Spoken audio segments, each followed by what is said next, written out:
अस्सलाम वालेकुम, मैं हूं Sheikh Umar. City India News में आप तमाम का इस्तकबाल है। आइए देखते हैं प्रोग्राम असदुद्दीन ओवैसी पर कातिलाना हमला, मुजरिम कौन। तो टॉपिक शुरू करने से पहले आप तमाम से गुजारिश करूंगा कि वीडियो को लाइक शेयर करते हुए हमारे इस यूट्यूब चैनल को सब्सक्राइब ज़रूर कर लीजिए ताकि ऐसी ही दिलचस्प और मालूमाती वीडियोस आइंदा भी आपको मिलती रहे। मजलिस इत्तेहादुल मुस्लिमीन के सदर बैरिस्टर असदुद्दीन ओवैसी गुज़िश्ता जुमेरात को एक कातिलाना हमले में बाल बाल बच गए।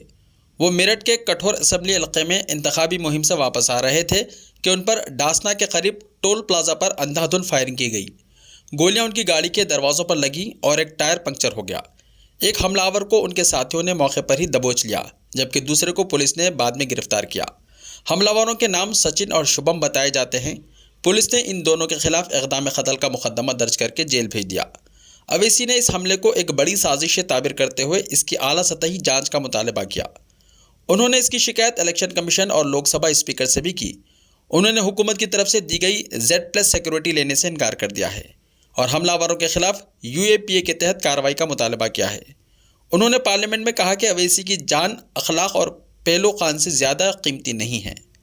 मुझे सिक्योरिटी नहीं चाहिए, आप तमाम लोगों को तहफ़्फ़ुज़ फराहम कीजिए।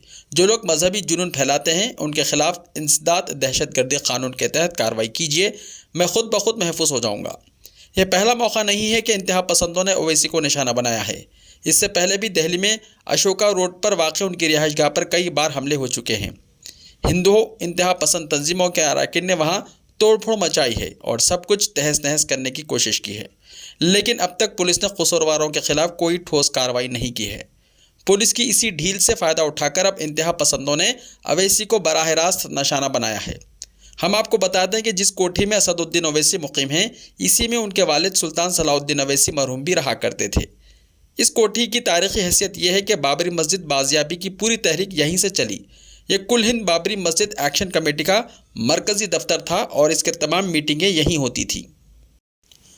असदुद्दीन ओवैसी पर हमले के बाद सबसे ज़्यादा तनकीद उत्तर प्रदेश में नज़्म व नस्क़ की सूरत हाल पर हुई है। अवैसी ने सवाल किया है कि उत्तर प्रदेश में कानून की हुक्मरानी है या लाक़ानूनियत का बोलबाला है। अगर हुकूमत गन कल्चर को फ़रोग़ देना चाहती है तो मुल्क में कानून का राज ख़त्म हो जाएगा। अहम बात यह है कि अवैसी इस हमले से क़तई खौफज़दा नहीं हैं और ना ही उन्होंने यूपी में इंतखाबी मुहिम से हाथ खींचे हैं। उन्होंने कहा कि वो यूपी में अपनी मुहिम जारी रखेंगे और जब तक ज़िंदा हैं हक़ की आवाज़ बुलंद करते रहेंगे। काबिल ज़िक्र बात यह है कि अवैसी पर कातिलाना हमला उसी उत्तर प्रदेश में हुआ जहां के नज़्म व नस्क़ पर मरकज़ी वज़ीर दाखिला अमित शाह और वज़ीर आला योगी आदित्यनाथ को बड़ा नाज है। वो ख़ुद ही अपनी पीठ ठोक कर कहते हैं कि अब उत्तर प्रदेश गुंडों और मवालियों से पाक हो गया है। हालांकि जराइम पेशा अनासिर रोज़ ही अमित शाह और योगी के इस बयान को मुँह चिढ़ाते नज़र आते हैं।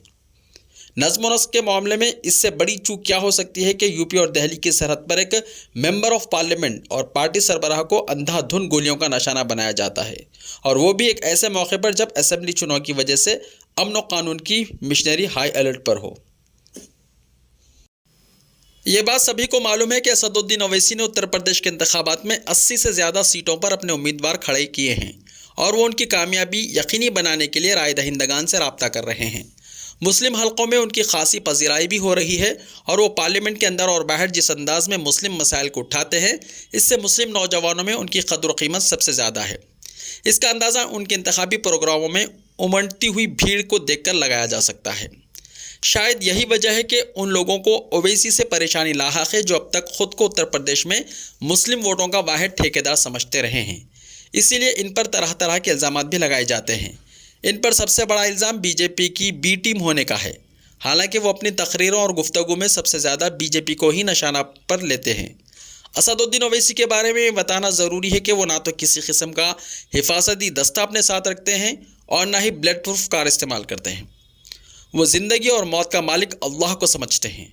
जब एक टीवी चैनल ने उनसे पूछा कि क्या वो हमले के वक्त डर गए थे, तो उन्होंने कहा कि नहीं, मैंने कलमा पढ़ लिया था क्योंकि मुझे ऐसा लगा कि अल्लाह ताला से मिलने का वक्त आ पहुंचा है। पहली नज़र में उन पर किया गया कातिलाना हमला मुनाफिराना सियासत का नतीजा ही मालूम होता है। यूँ तो उत्तर प्रदेश कई बरस से फ़िरक़ावाराना सियासत का मरकज़ बना हुआ है, लेकिन जब से वहाँ असम्बली इलेक्शन का बुगुल बजा है, फ़िरक़ावारियत की बहार आ गई है। बैरिस्टर ओवैसी पर हमले का एक काबिल गौर पहलू ये है कि ये इसी डासना इलाके में किया गया जहाँ डासना देवी मंदिर है और इसका पुजारी बदनाम ज़माना यति नरसिंहानंद है। یتی نے اس علاقے کو مسلم دشمنی کا مرکز بنا رکھا ہے۔ پچھلے سال یہاں مندر میں پانی پینے آئے ایک مسلم نوجوان کے ساتھ جو وحشیانہ سلوک کیا گیا تھا، اس کے بعد یہی یتی نرسنگانند سرخیوں میں آیا تھا۔ بعد کو اس نے باقاعدہ مسلم دشمنی کا کاروبار شروع کر دیا۔ یتی نرسنگانند ہریدوار دھرم سنسد میں مسلمانوں کی نسل کشی کے اعلان کے بعد سلاخوں کے پیچھے ہے۔ جن لوگوں نے یتی نرسنگانند کے خلاف ہریدوار معاملے میں FIR درج کرائی ہے، ان میں مجلس اتحاد المسلمین کا بھی ایک کارکن شامل ہے۔ گرفتار حملہ آوروں میں ایک نوجوان سچن شرما کا تعلق گوتم بدھ نگر کے بادل پور گاؤں سے ہے۔ اسے اویسی کے ساتھیوں نے ہی پکڑ کر پولیس کو سونپا تھا۔ حملے میں استعمال کی گئی غیر لائسنسی پستول اور ایک سفید آلٹو کار بھی ضبط کی گئی ہے۔ دوسرے حملہ آور شبھم کو سہارنپور سے گرفتار کیا گیا ہے۔ سچن شرما کے فیس بک اکاؤنٹ میں BJP لیڈروں کے ساتھ اس کی تصویریں بھی ملی ہیں۔ اس نے یتی نرسنگانند کا ایک اشتعال انگیز ویڈیو بھی شیئر کیا ہوا ہے۔ شرما نے اپنے فیس بک پیج پر جامعہ میں CAA مخالف مظاہرین پر فائرنگ کرنے والے رام بھگت گوپال کے ساتھ بھی اظہار یگانگت کیا ہے۔ اس سے یہ ثابت ہوتا ہے کہ اس کے ڈانڈے کہاں سے ملے ہوئے ہیں۔ اگر پولیس غیر جانبداری اور کسی دباؤ کے بغیر تحقیقات کرے تو وہ اصل مجرموں تک پہنچ سکتی ہے، مگر پولیس نے تحقیقات شروع ہونے سے پہلے جو کچھ کہا ہے وہ اس کی تحقیقات کا رخ طے کرتا ہے۔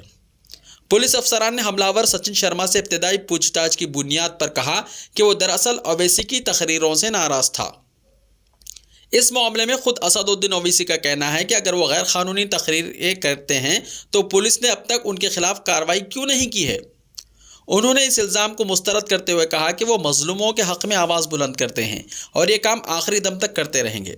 اگر مظلوموں کے حق میں آواز بلند کرنا کوئی جرم ہے تو وہ اس جرم کو بار بار دہرائیں گے۔ بہرحال اسد الدین اویسی پر اس بزدلانہ حملے نے امتناع تو ثابت کر ہی دیا ہے کہ اتر پردیش میں امن و قانون کی مشنری پوری طرح مفلوج ہو چکی ہے اور الیکشن کے موقع پر بھی وہ صرف حکمران جماعت کے مفادات پورے کرنے میں لگی ہوئی ہے۔